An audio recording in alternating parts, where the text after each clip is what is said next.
నేను సీరియస్గానే ఆలోచించాను.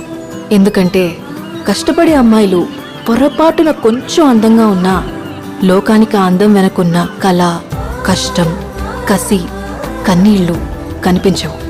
అంతా ఆ అందం వల్లే వచ్చాయనుకుంటారు. అసలు అందం అంటే ఏంటి? అది రూపమో, రంగో, అలంకారమో కాదు. ఏ ఒక్కరి జడ్జ్మెంటో, అభిప్రాయమో కాదు. ఒక కవి వర్ణనో, చిత్రకారుడి బొమ్మో కాదు. మరేంటది? అందమంటే గుణం. అమ్మాయి నయుండి చెప్తున్నా, I don't want people to call me beautiful. దాని బదులు నీది కష్టపడే తత్వం, నీలో కరుణ ఉంది, నీకు ధైర్యం ఎక్కువ, నువ్వు తెలివైన దానివంటే నాకు సంతోషం. Address us by our qualities. MS Subbalakshmi అంటే భక్తి, అందం కాదు. మదర్ తెరెసా అంటే కరుణ, అందం కాదు. ఐన్ ర్యాండ్ అంటే తత్వం,